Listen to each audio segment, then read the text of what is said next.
नमस्कार विद्यार्थी मित्रमैत्रिणींनो, VSMPSC अकॅडमीच्या या ऑनलाईन लर्निंग प्लॅटफॉर्मवरती तुमचं स्वागत करत आहे. मी आहे कविता देशमुख, फाउंडर आणि ओनर VSMPSC अकॅडमी. तर बऱ्याच दिवसापासून समाज कल्याण विभागाअंतर्गतची परीक्षा होणार आहे. त्या परीक्षेसंदर्भात जो सिलेबस आहे किंवा चेंज झालेला सिलेबस आहे, तुमची विभाग अ ची एक्झाम असू द्या, विभाग 2 म्हणजे गट अ, गट ब आणि गृह विभाग. तर या तिन्ही पोस्टसाठी जो सिलेबस आहे ना, तर त्या सिलेबसच्या बाबतीमध्ये विद्यार्थी खूप जास्त कन्फ्यूज आहेत. मार्केटमध्ये जे तुम्हाला रेफरन्स बुक अवेलेबल आहेत, हार्डली 1 ते 2 रेफरन्स बुक तुम्हाला मिळतात आणि कोणतीही कॉम्पिटिटिव्ह एक्झाम 1 किंवा 2 रेफरन्स बुकवरती क्रॅक होत नाही, हे तुम्हाला पण माहीत असेल. सो आपण विद्यार्थ्यांसाठी पेड बॅचेस सोबतच म्हणजे आपल्या ॲप्लिकेशनवरती पेड बॅचेस पण चालू आहेत. पण एक विद्यार्थ्यांसाठी छोटीशी मदत म्हणून आपण इथे यूट्यूब चॅनलवरती समाज कल्याण विभागाअंतर्गत जी भरती परीक्षा होणार आहे, तर त्याच्यासाठी आपण स्टार्ट करत आहोत लेक्चर सिरीज पूर्णपणे मोफत आहे. फक्त तुम्हाला काय करायचं आहे, तुम्हाला जास्तीत जास्त विद्यार्थ्यांपर्यंत आपले जे व्हिडिओज आहेत ना, ते व्हिडिओज शेअर करायचे आहेत. जे विद्यार्थी चॅनलवरती नवीन आहेत, चॅनलला सबस्क्राईब करा, म्हणजे तुम्हाला जे अपलोड झालेले आपले सेशन असतील ना, त्याच्या नोटिफिकेशन मिळून जातील. ठीक आहे. लाईव्ह सेशन स्टार्ट करतोय आपण. लाईव्ह सेशन आपण सगळ्याच फॅकल्टीसाठी स्टार्ट करत आहोत. फॉर एक्झाम्पल तुमची कंबाईन गट ब गट क असेल किंवा तुमची राज्यसेवा परीक्षा असेल, तर याच्यासाठी तुमचे कोणी मित्रमैत्रिणी असतील त्यांना आपला चॅनल नक्की सजेस्ट करा. आणि जे विद्यार्थी समाज कल्याण विभागाअंतर्गत एक्झाम देणार आहेत, अशा विद्यार्थ्यांनी या चॅनलवरचे सगळे लेक्चर्स बघा. डेफिनेटली तुम्हाला याचा फायदा होईल. जर तुम्हाला माझ्याशी पर्सनल कॉन्टॅक्ट करायचा असेल गायडन्ससाठी, तर डिस्क्रिप्शन बॉक्समध्ये माझा नंबर तुम्हाला मिळून जाईल. त्या नंबरवरती तुम्ही कॉल किंवा मेसेज करू शकता. ठीक आहे, ओके. तर आपला चॅनल जो आहे VSMPSC अकॅडमी या नावानं आपला चॅनल आहे. चॅनलवरती तुम्हाला 342 प्लस व्हिडिओज मिळत आहेत. आता हे 342 प्लस जे व्हिडिओ आहेत ना, तर हे MPSC कॅटेगरीचे पण आहेत, सेट कॅटेगरीचे पण आहेत आणि तुमची जी समाज कल्याणची एक्झाम आहे त्याच्यासाठी पण आहे. ठीक आहे, ओके. तर समाज कल्याणसाठी आपण सेपरेट प्लेलिस्ट बनवतोय, ती प्लेलिस्ट तुम्ही नक्की फॉलो करा. तर आता जो सिलेबस आहे ना, सिलेबसचा जर विचार केला तर मी आता डायरेक्टली तुम्हाला ना समाज कार्य हा जो स्पेसिफिक पार्ट येतो, विद्यार्थ्यांचे डाऊट काय आहेत माहिती आहे का, की मॅडम आम्हाला बाकीचे विषय नको आहेत, म्हणजे किंवा आम्हाला रिव्हिजन नाही करायची किंवा आमचा तो भाग परफेक्ट आहे. ओके. तर आम्हाला फक्त समाज कल्याणच्या नोट्स मिळतील का, किंवा विज्ञान आणि तांत्रिक घटक जो तुमचा आहे विषय, तर त्याच्या नोट्स मिळतील का. बघा, नोट्स तुम्ही कोणाच्याही वापरून पास होऊ शकत नाही. तुम्हाला स्वतः थेरी वाचावी लागेल, तुम्हाला स्वतःच्या मायक्रो नोट्स काढावे लागतील आणि त्याची वारंवार रिव्हिजन करावी लागेल. ठीक आहे. तर विद्यार्थ्यांचे हे प्रॉब्लेम लक्षात घेता आपण इथं समाज कार्य समाज कल्याण हा जो पार्ट आहे, हा पार्ट आधी कव्हर करत आहोत. त्याच्यानंतर आपण विज्ञान आणि अभियांत्रिकी हा जो पार्ट आहे तो कव्हर करूया. ठीक आहे, ओके. तर मला वाटतं समाज कार्य फर्स्ट सेशन मी घेतलं होतं 2 ते 3 महिन्यापूर्वी. जर तुम्ही म्हणत असाल तर कमेंट बॉक्समध्ये मला नक्की सांगा. घटक पहिला जो आहे तो आपण पुन्हा रिपीट करूया. ठीक आहे. तर घटक दुसरा जो आहे ना तुमचा, विद्यार्थी काय करतात माहिती आहे, सिलेबस डिकोडचे सेशन आपले पेड बॅचेसमध्ये तुम्हाला मिळून जातील. विद्यार्थी काय करतात माहिती का, जो तुमचा सिलेबस दिलेला आहे ना आयोगाने, ओके, तर त्याच्यामध्ये डायरेक्ट विद्यार्थी समाज कल्याण प्रशासन बघतात. ठीक आहे. पण लक्षात घ्या, जर तुम्ही सोशल वर्क याच्यामध्ये बेसिक कॉन्सेप्ट आणि मेथड्स इथून सुरुवात नाही केली आणि डिरेक्टली तुम्ही कुठं जाताय माहिती का, डिरेक्टली तुम्ही कुठं जाताय, तुम्ही डिरेक्टली इथं जाताय. कुठं, समाज कल्याण प्रशासनावरती जाताय. ठीक आहे, इथं जाताय तुम्ही समाज कल्याण प्रशासनावरती, कारण हा घटक तुम्हाला सिलेबसमध्ये दिलाय. ओके. पण हे बघा, असं नसतं. तुम्हाला डायरेक्टली समाज कल्याण प्रशासनावरती क्वेश्चन येतील, डेफिनेटली येतील. पण जर तुमची थेरीज परफेक्ट नसेल तर काय होईल, हा जो मधला पार्ट आहे ना, ज्याला आपण बॅकग्राऊंड म्हणतो, ओके, तर तिथून जर तुम्हाला काही क्वेश्चन आले तर तुमचे मार्क्स तिथे जाणार. त्याच्यामुळं आपल्याला काय करावं लागतं, आपल्याला समाजकार्य मूलभूत संकल्पना, तरी हा सगळा पार्ट आपल्याला इथं कव्हर करावाच लागतो. भले तिथून क्वेश्चन येऊ द्या अगर नाही येऊ द्या, कारण तुम्ही जर तुटक स्वरूपात अभ्यास केला तर तुम्हाला तिथं फॅक्च्युअल क्वेश्चन सॉल्व्ह होतात, पण जे कॉन्सेप्च्युअल क्वेश्चन आहेत ना ते सॉल्व्ह होत नाहीत. सो आपल्याला इथं काय करावं लागेल, आपल्याला इथं सुरुवातीला समाज कल्याण मूलभूत संकल्पनामध्ये तुम्हाला काय करावं लागेल, तुम्हाला समाज कल्याण ही संकल्पना बघावी लागेल. ठीक आहे, ओके. त्याच्यानंतर तुम्हाला सामाजिक सेवा, सामाजिक सुरक्षितता, मानवी अधिकार असतील. त्याच्यानंतर इथं तुम्हाला सामाजिक वंचितता आणि सामाजिक समावेशन, सामाजिक विकास आणि समाज कल्याण. ओके, तर हा झाला तुमचा मूलभूत संकल्पनेमधला पार्ट. हा पार्ट कव्हर केल्यानंतर आपण काय करतो, हा पार्ट कव्हर केल्यानंतर आपण पुढचा पार्ट बघतो, ज्याच्यामध्ये आपल्याला व्यक्ती सहाय्य कार्य बघावं लागतं, ज्याच्यामध्ये गट कार्यावरती पूर्वीही आयोगाने क्वेश्चन विचारलेले आहेत. त्याच्यानंतर समुदाय संघटनमध्ये जेव्हा आपण जातो ना, तेव्हा तिथं आपल्याला समाज कल्याण प्रशासन अभ्यासावं लागतं, जे तुम्हाला डायरेक्ट सिलेबसमध्ये समाज कल्याण प्रशासन म्हणूनच दिलेलं आहे. पण हा पार्ट समुदाय संघटनांमध्ये येतो. हे कधी कळेल आपल्याला, जेव्हा आपण पूर्ण थेरी अभ्यासू. ठीक आहे, ओके. त्याच्यानंतर आहे समाज कार्य संशोधन, सामाजिक क्रिया, आणि मग आपण सरावासाठी इथे काही क्वेश्चन घेणार आहोत. टेस्ट सिरीज तुमच्या पेड बॅचेसमध्ये चालतील. ज्या विद्यार्थ्यांना पेड बॅचेस जॉईन करायच्या आहेत, डिस्क्रिप्शन बॉक्समध्ये तुम्हाला ॲप्लिकेशनची लिंक मिळेल आणि कॉन्टॅक्ट नंबर पण मिळेल. तुम्ही कॉन्टॅक्ट करून तुमचे डाऊट वगैरे असतील तर विचारू शकता. ठीक आहे, ओके. चला, तर ही झाली तुमची इंडेक्स. ही इंडेक्स जर तुम्हाला प्रॉपर माहित नसेल तर तुम्हाला कायम हा सिलेबस कन्फ्युजच करणार आहे एक्झामपर्यंत. ओके, तर आपल्याला काय शिकायचं आहे हे जर तुमच्या पुढे क्लिअर नसेल तर मग तुम्ही कितीही वेळ अभ्यास करा, त्याला काहीही इम्पॉर्टन्स राहत नाही. असं म्हटलं जातं की आपलं एक ध्येय असतं, बरोबर, पण ते ध्येय पूर्ण करण्यासाठी जर तुमचं नियोजन नसेल, एक प्रॉपर डायरेक्शन नसेल, तर ती फक्त एक इच्छा राहते, ते तुमचं ध्येय कधी पूर्ण होतच नाही. ठीक आहे, ओके. तर इम्पॉर्टन्स तुमच्या नियोजनाला इथं फार जास्त आहे. तर आता याच्यामध्ये जर आपण बघितलं तर आपल्याला काय करायचं आहे, इंट्रोडक्शन अगोदर आपण कंप्लीट करूया. सुरुवातीचा पार्ट जो आहे तो पार्ट बरेच विद्यार्थी स्किप करतात, पण स्किप करू नका असं मी तुम्हाला सांगेन. तर बघा, व्यावसायिक समाजकार्याचं जे प्रशिक्षण असतं ना, तर व्यावसायिक समाजकार्य म्हणजे काय, पाठीमागच्या सेशनमध्ये मी घेतलेलं आहे. इव्हन जे विद्यार्थी पेड बॅचेसला आहेत त्यांनी पण हे कव्हर केलेलं आहे. तर याच्या अंतर्गत ज्या संकल्पना येतात ना, तर त्याचं काय करणार आहोत आपण इथं अभ्यास करणार आहोत. ठीक आहे, व्यावसायिक समाजकार्याच्या प्रशिक्षणाअंतर्गत जेवढ्या काही कॉन्सेप्ट इथे येणार आहेत त्याचा आपण इथं अभ्यास करणार आहोत. ठीक आहे, ओके, क्लिअर. आता याच्यामध्ये जर आपण बघितलं तर याच्यामध्ये आपण समाजकार्याच्या विविध पद्धती आहेत ज्याच्यावरती 100% क्वेश्चन विचारला जातो. याला तुम्ही IMP करा किंवा स्टार करून ठेवा, याच्यावरती क्वेश्चन विचारले जातात. ठीक आहे, ओके. तर या पद्धतींचा पण आपल्याला काय करायचं आहे, इथं थोडक्यात आढावा आपल्याला घ्यायचा आहे. बघा, मूलतः तुम्ही जर बघितलं ना तर समाजकार्य पद्धती जर आपण बघितलं ना तर किती गटामध्ये आहेत, 2 गटामध्ये विभागलेले आहेत. ठीक आहे, पहिला पॉईंट नोट करून घ्या. समाजकार्याच्या ज्या पद्धती आहेत ना त्या 2 गटामध्ये विभागलेल्या आहेत. ठीक आहे, ज्यांना आपण प्राथमिक अभ्यासाच्या पद्धती, याला 1 नंबर द्या. प्राथमिक अभ्यासाची पद्धती 1 नंबर, द्वितीय अभ्यासाची पद्धती 2 नंबर. इथं आपण द्वितीय अभ्यास पद्धती म्हणूया. ठीक आहे, 2 नंबर. ओके, आता याच्यामध्ये बघा, याच्यामध्ये पुन्हा आपल्याला काय करायचं आहे, याच्यामध्ये पुन्हा आपल्याला प्राथमिक अभ्यासाच्या ज्या पद्धती आहेत ना याच्यामध्ये व्यक्ती कार्य, गट कार्य आणि समूह कार्य हे तुम्ही एका फ्लो चार्ट मध्ये जरी काढून घेतलं तरी चालेल तुमच्या नोट्समध्ये. तर प्राथमिक पद्धतीमध्ये तुम्हाला व्यक्ती कार्य, गट कार्य, समूह कार्य. क्वेश्चन कसा पडतो, प्राथमिक पद्धती खालीलपैकी कोणकोणत्या आहेत किंवा खालीलपैकी कोणत्या पद्धती प्राथमिक पद्धतीमध्ये इन्क्लूड केल्या जातात. तर याच्यामध्ये तुमचं उत्तर काय असेल, व्यक्ती कार्य, गट कार्य, समूह कार्य. पण तुम्हाला इथं संशोधनाच्या द्वितीय पद्धती ज्या आहेत ना, द्वितीय पद्धतीमध्ये समूह कार्य, समाज कल्याण प्रशासन, समाज कार्य, संशोधन हाही ऑप्शन तिथं असू शकतो जो तुमचा एरर असेल, बरोबर, किंवा जे तुमचं रॉंग आन्सर असेल. तर प्राथमिक पद्धतीमध्ये काय इन्क्लूड होतं, द्वितीय पद्धतीमध्ये काय इन्क्लूड होतं हे तुम्हाला इथं काय करायचं आहे, लक्षात ठेवायचं आहे. हा जो पार्ट आहे हा पार्ट तुमचा IMP पार्ट आहे तुमच्या एक्झामसाठी, लक्षात घ्या.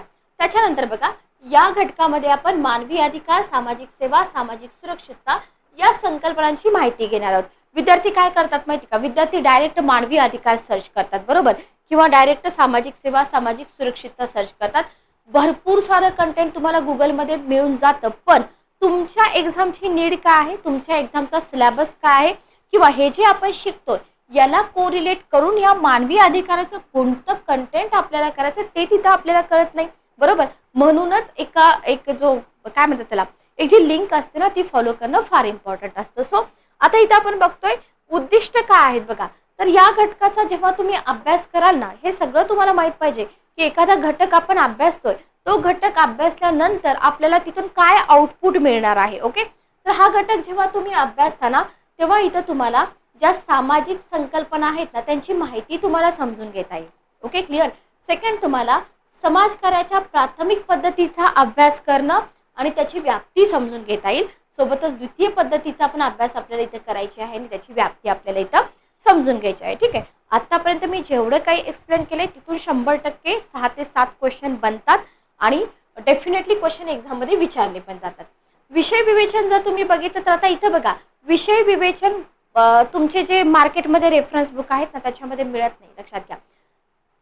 तर मानवी इतिहास जर तुम्ही बघितला तर मानवी इतिहासामध्ये मानवी सामाजिक विघटनाला कोणते प्रश्न कारणीभूत होते. बघा आता हा जर क्वेश्चन पडला ना, हा क्वेश्चन तुम्हाला एक्झाम मध्ये विचारलाय. काय क्वेश्चन विचारलाय?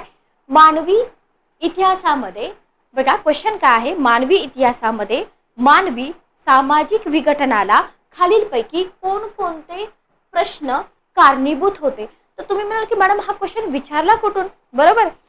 समाज कल्याण, समाज कार्य याच्यामध्ये आम्ही तर थेरी केलेलीच नाहीये, मग तुम्हाला समजणारच नाही हा क्वेश्चन कुठून पडलाय.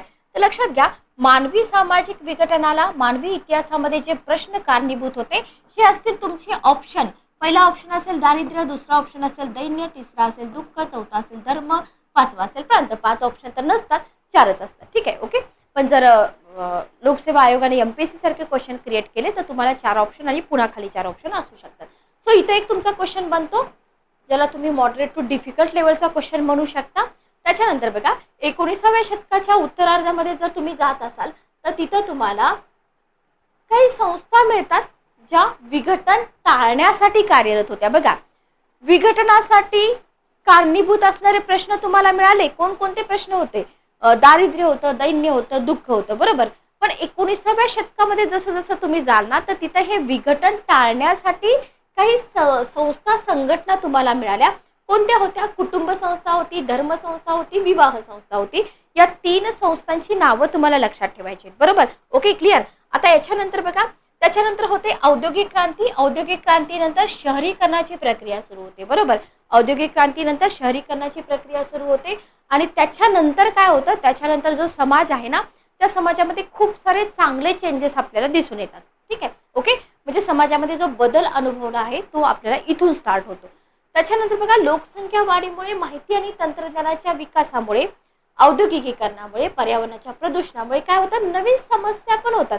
आता इथं औद्योगिकीकरण झालं, बरोबर. औद्योगिकीकरण झालं म्हणून सगळेच क्वेश्चन आपले सॉल्व्ह होतात का? नाहीच सॉल्व्ह होत. औद्योगिकीकरण झाल्यानंतर लोकसंख्या वाढते, बरोबर. लोकसंख्या वाढल्यामुळे काय होतं? इथं आपण बघितलंय माहिती तंत्रज्ञानाचा विकास होतो. आता तुम्ही म्हणाल की मॅडम माहिती तंत्रज्ञानाच्या विकासामुळे तर फायदा होतो किंवा नुकसान कसं होतं? बघूया आपण पुढे. बेरोजगारी वगैरे कशी वाढते. ठीक आहे, ओके. औद्योगिकीकरण असेल, औद्योगिकीकरणामुळे पर्यावरणाचं प्रदूषण फार मोठ्या प्रमाणावर होतं. म्हणजे काही चांगला बदल पण होतोय आणि त्याच्यासोबतच त्याचे काही वाईट परिणाम पण आपल्या समाजावरती दिसून येतात. ठीक आहे, ओके, क्लिअर. आता ही जी सगळी परिस्थिती आहे ना, या परिस्थितीमुळे काय होतं बघा, या परिस्थितीमुळे लोकांना शास्त्रशुद्ध पद्धतीने मदत करण्यासाठी काय करावं लागतं? समाजकार्याची एक नवीन शाखा उदयाला आली. ठीक आहे, हे सगळे प्रॉब्लेम्स आहेत समाजामध्ये लोकांचे, मग लोकांना मदत करायची. मग झालं काय? इथं समाजकार्याची एक नवीन शाखा उदयाला आली. भारतामध्ये 1936 साली या अभ्यासक्रमाची सुरुवात झाली. याला करा क्वेश्चन मार्क. एखादा सोपा क्वेश्चन असा तुम्हाला विचारला जाऊ शकतो. ठीक आहे, ओके, क्लिअर. त्याच्यानंतर बघा, इतर सर्व विद्याशाखांपेक्षा समाजकार्याची विद्याशाखा ही सर्वात तरुण आणि सातत्याने विकसित होणार आहे. याच्यावरती काही तुम्हाला क्वेश्चन वगैरे विचारला जाणार नाही. ओके, आय होप तुम्हाला इथपर्यंत क्लिअर असेल. जे विद्यार्थी यूट्यूबवरती रेकॉर्डेड सेशन बघतायत, ज्यांना सेशन आवडतात, जास्तीत जास्त विद्यार्थ्यांपर्यंत शेअर करा. फक्त तुम्हाला मी शेअर करा म्हणते. जास्तीत जास्त विद्यार्थ्यांना चॅनल सबस्क्राईब करायला लावा, जेणेकरून तुम्हाला मोफत लेक्चर सिरीज, मे बी तुम्हाला सगळा सिलेबस पण एक्झामपर्यंत मोफत मिळेल. ज्या विद्यार्थ्यांना असं वाटतंय की मॅडम पेड बॅचेस घेऊ नका, आम्हाला पूर्ण सिलेबस यूट्यूबवरतीच कव्हर करून द्या, तर मेजॉरिटी स्टुडंटचे जर मेसेज आले तर माझी कमिटमेंट आहे तुम्हाला की तुमचा सगळा सिलेबस यूट्यूबवरती, म्हणजे आपला एकमेव यूट्यूब चॅनल असेल की जिथं तुमचा सिलेबस मोफत शिकवला जाईल. ठीक आहे, पण मला मेजॉरिटी 100 विद्यार्थ्यांचे तरी कमेंट्स आले पाहिजे. Okay, clear. चला, मूलभूत संकल्पना जर आपण बघितल्या, बेसिक कॉन्सेप्टमध्ये आपल्याला काय शिकायचं आहे बघा. बेसिक कॉन्सेप्टमध्ये सगळ्यात महत्त्वाची संकल्पना जी आहे ना आपली, ती आहे समाज कल्याण, सोशल वेलफेअर. ज्या विभागासाठी आपण ही एक्झाम देतोय तेच आपल्याला माहित नसेल तर आपण पुढे जाऊन अधिकारी म्हणून काम कसं करणार, बरोबर. तर बघा, समाज कल्याण ही काय आहे, एक व्यवस्था आहे. साधं सिंपल सेंटेन्स असतं बघा की समाज कल्याण एक व्यवस्था आहे. चूक की बरोबर, तिथं पण आपण विचार करतो जर आपण ही थेरी कंप्लीट केली नसेल तर अरे समाज कल्याण ही एक व्यवस्था आहे का, बरोबर. तर समाज कल्याण काय आहे, ही एक व्यवस्था आहे. ओके, ज्याच्यामध्ये काय आहे, आता या व्यवस्थेमध्ये समाजातील उपेक्षित वर्ग, ठीक आहे, कीवर्ड लक्षात ठेवा, उपेक्षित वर्गाच्या विकासासाठी काय केलं जातं, फार मोठ्या प्रमाणामध्ये विविध कायदे, लक्षात घ्या, कार्यक्रम आणि सेवा उपलब्ध करून देण्याचा प्रयत्न केलेला आहे. याच्यामध्ये कायदे पण केले जातात, हे तुम्ही नोट करून घ्या, ठीक आहे. याच्यामध्ये कायदे पण करून घेतले जातात, हे तुम्ही नोट करून घ्या. तर समाज कल्याण ही एक व्यवस्था आहे. पहिलं सेंटेन्स, या व्यवस्थेमध्ये कोणासाठी काम केलं जातं, जो उपेक्षित वर्ग आहे त्या उपेक्षित वर्गाच्या विकासासाठी काम केलं जातं. कसं काम केलं जातं, तर विविध कायदे बनवले जातात, कार्यक्रम राबवले जातात, सेवा उपलब्ध करून दिल्या जातात, ठीक आहे.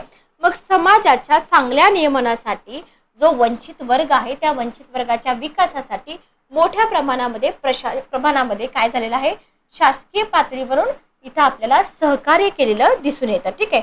आणि समाज आहे, समाजामध्ये सतत चेंजेस होत असतात. मग हे जे सामाजिक प्रश्न आहेत ना, सामाजिक प्रश्न एकसारखे राहतील का, नाही, सामाजिक प्रश्न बदलत जातील. मग या बदलणाऱ्या सामाजिक प्रश्नांचा आढावा घेऊन त्याच्यावरती हुकूम सामाजिक कल्याण करण्यासाठी शासन काय करतं, कायम कार्यतत्पर राहतं, ठीक आहे. Okay, clear. तर हे तुम्हाला इथं समजलं असेल. याच्यामध्ये तुम्हाला काय लक्षात ठेवायचं आहे की समाज कल्याण ही एक व्यवस्था आहे. कुणासाठी कार्य करते, उपेक्षित वर्गाच्या विकासासाठी कार्य करते. त्याच्यामध्ये काय केलं जातं, तर विविध कायदे केले जातात, कार्यक्रम राबवले जातात आणि सेवा उपलब्ध करून दिल्या जातात, ठीक आहे. ओके, जर काही तुमचे डाऊट असतील तर तुम्ही कमेंट बॉक्समध्ये मला विचारू शकता. नेक्स्ट बघा, आता ह्या सामाजिक संस्था ज्या आहेत ना, या सामाजिक संस्थांना तोंड द्यायचं आहे. या सामाजिक संस्थांना तोंड देण्यासाठी आणि सामाजिक समस्या सोडवण्यासाठी काय करावं लागतं, काही कार्य करावी लागतात, ठीक आहे. ओके, तर ही कार्य प्रक्रिया ह्या सगळ्यांचा आणि ही कार्य करणाऱ्या संस्था यांचा समावेश या समाज कल्याणाअंतर्गामध्ये होतो किंवा समाज कल्याण ही जी संकल्पना आहे याच्यामध्ये अंतर्भाव होतो. तर इथं पण तुमचा क्वेश्चन बनतो, समाज कल्याण या संकल्पनेमध्ये खालीलपैकी कोणकोणत्या बाबीचा अंतर्भाव होतो. पुन्हा एकदा ऐका, समाज कल्याण या संकल्पनेमध्ये खालीलपैकी कोणकोणत्या बाबींचा अंतर्भाव होतो. तर तिथं तुम्हाला सामाजिक संस्था किंवा सामाजिक संस्थांना तोंड देण्यासाठी कार्य करणाऱ्या संस्था असतील तर असे ऑप्शन तुम्हाला इथं असू शकतात. समाज कल्याणामध्ये आता इम्पॉर्टन्स कशाला आहे बघा, समाज कल्याणामध्ये व्यक्तीला महत्त्व असतं. IMP करा, व्यक्तींना परस्पर आंतरक्रियामधून वैयक्तिक, कौटुंबिक, सामाजिक समस्या निर्माण होतात हे मान्य असतं, लक्षात घ्या. समस्या दूर करून व्यक्तीचं जीवन समृद्ध करण्यासाठी काही करता येतं हा विश्वास असतो. आणि समाज कल्याण उपेक्षित निराधाराकरिता सेवा प्रदान करतं. याला स्टार आणि IMP करा की समाज कल्याण उपेक्षित निराधाराकरिता काय करतं, इथं सेवा प्रदान करतं, ठीक आहे. Okay, clear. आता आपल्या देशामध्ये काय सिच्युएशन होती, तर आपल्या देशामध्ये स्वातंत्र्यपूर्व काळामध्ये समाज कल्याणाचा विचार कसा होता, मर्यादित स्वरूपामध्ये होता, लक्षात घ्या. म्हणजे शासकीय स्तरावरती वेगळं खातं किंवा वेगळा विभाग होता का, नाही, स्वातंत्र्यापूर्वी डेफिनेटली नसणारच आहे ना, अशी परिस्थिती नव्हतीच. तर स्वातंत्र्यपूर्व काळामध्ये अशी काही खूप चांगली परिस्थिती नव्हती. समाजाची मागास घटकांची उन्नती असेल किंवा त्यांचा विकास करण्यासाठी, त्यांचा जीवनस्तर सुधारण्यासाठी, समाज घटकांच्या बरोबरीने आणण्यासाठी, त्यांचं शोषण रोखण्यासाठी तरतुदी कधी झाल्या, आपल्या देशाला स्वातंत्र्य मिळाल्यानंतर झाल्या, ठीक आहे. स्वातंत्र्यपूर्व काळामध्ये असं काहीही इथं घडलेलं नव्हतं. Okay, clear. मग आता तुम्हाला काय विचारलं जातं माहिती का, स्वातंत्र्य उत्तर काळामध्ये काय प्रयत्न झाले, ठीक आहे. पहिलं जे प्रयत्न झाला तो म्हणजे केंद्रीय समाज कल्याण बोर्डाची स्थापना झाली, याला 1 नंबर द्या, ठीक आहे. त्याच्यानंतर भारत कल्याणकारी राज्य व लोकशाही राज्य असल्यामुळे इंडियन पॉलिटीमध्ये आपण शिकूया, हे जे घटक आहेत ना, या घटकांच्या प्रगतीचे, देशाच्या विकासातील महत्त्व लक्षात घेऊन स्वयंसेवी संस्था कार्यरत होऊ लागल्या, ठीक आहे. ओके, पण हे आफ्टर इंडिपेंडन्स. त्याच्यानंतर प्रगती होण्यासाठी योजना आणि कार्यक्रम आखले जाऊ लागले आणि हे सगळं होताना काय झालं, देशातील सामाजिक आणि संस्थात्मक रचना आणि राजकीय व आर्थिक मतप्रणालीमुळे इथं आपल्याला प्रभावित झालेली दिसून येते. ठीक आहे. ओके. तर हे होतं आपलं एक छोटंसं डेमो सेशन. पण हे सेशन या हेतून मी कंडक्ट केलेलं आहे की तुमच्यापैकी किती विद्यार्थी आहेत जे हा सिलेबस यूट्यूबवरती कंप्लीट करू इच्छित आहेत. पहिला क्वेश्चन माझा. दुसरा क्वेश्चन, तुम्हाला लाईव्ह सेशन हवेत की रेकॉर्डेड सेशन हवेत. थर्ड क्वेश्चन माझा, मेजॉरिटी 100 विद्यार्थ्यांचे जर फीडबॅक आले तरच आपण ही सिरीज कंटिन्यू करणार आहोत. आणि ज्या विद्यार्थ्यांना याच्याही पेक्षा डीपमध्ये शिकायचं, ज्यांना सिलेक्शन हवंच आहे 100%, असे विद्यार्थी पेड बॅचेस जॉईन करू शकतात. पण जर मेजॉरिटी 100 स्टुडंट असतील तर आपण सगळा सिलेबस यूट्यूबवरती मोफत शिकवणार आहोत. तर भेटूया आपल्या नेक्स्ट सेशनमध्ये. तुमचे कमेंट करायला विसरू नका, आपल्या चॅनलला सबस्क्राईब करायला विसरू नका आणि जास्तीत जास्त विद्यार्थ्यांसोबत शेअर करा. Good day, take care.